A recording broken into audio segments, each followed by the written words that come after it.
Muchísimas gracias, les agradezco por esta oportunidad.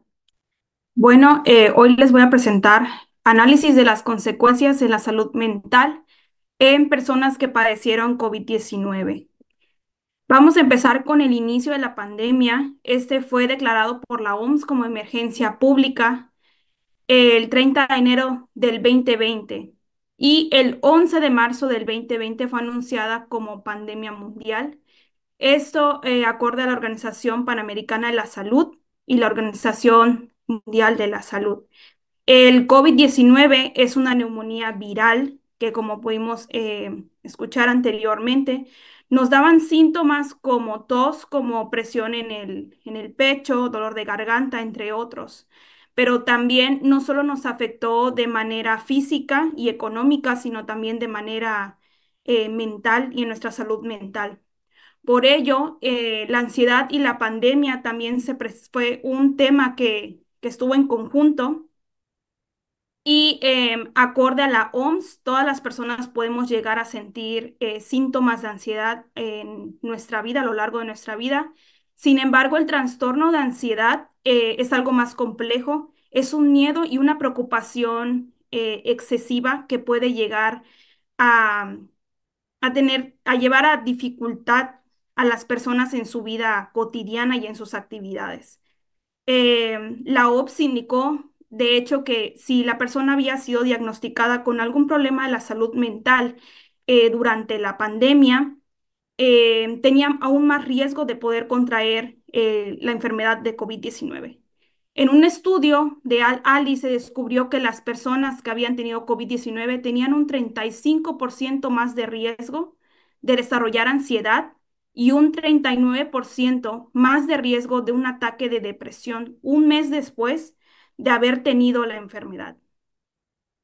La salud mental durante la pandemia, los niveles de depresión y ansiedad alcanzados en la población mundial impactaron de tal manera en el mundo que se vio un aumento, incluso no solo en los primeros meses de ella, sino el primer año de la pandemia.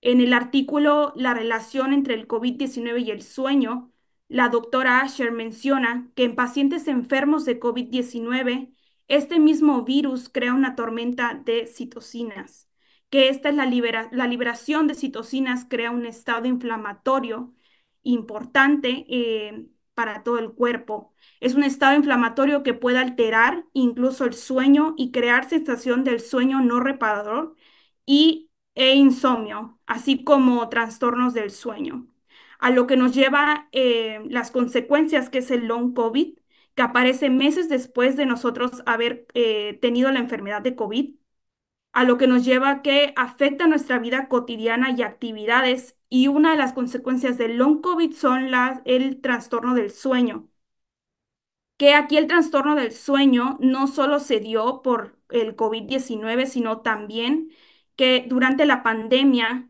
normalmente nosotros estábamos sumergidos en actividades del trabajo, la escuela y nuestra vida cotidiana, que no le tomábamos importancia incluso a quizá los síntomas que ya teníamos antes.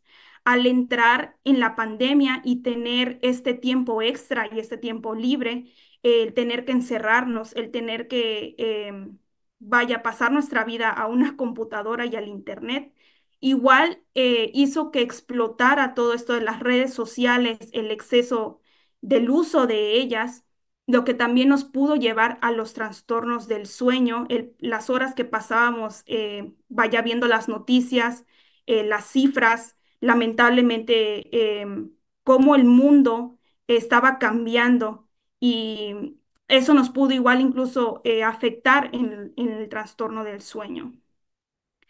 Aquí podemos observar que acorde al INEGI, en una investigación que hicieron del 2017 al 2020, ellos investigaron los números de tuiteros ansiosos a través del tiempo. Aquí podemos observar que la mayor cifra de tweets ansiosos, negativos o incluso depresivos fue en marzo del 2020, que fue el inicio de la pandemia. Esto quiere decir que la gente se desahogaba mediante las redes sociales durante los años que estuvimos en confinamiento. En la metodología se realizó un estudio basado de 5 preguntas, las cuales se les preguntó a un público en general sobre las medidas que se habían tomado con respecto a la salud mental después de haber pasado por una pandemia. La pregunta número 1 es, ¿qué has hecho para cuidar de tu salud mental después de la pandemia? La número 2, si utilizas las redes sociales para desahogar tus situaciones personales. La número 3, ¿crees que las personas mejoraron su salud mental a raíz de la pandemia? La número 4, ¿crees que el mundo estaría listo para una segunda pandemia mundial? Ya conociendo cómo cuidar tu salud mental. La número 5, ¿crees que se le ha tomado más importancia a la psicología después de la pandemia?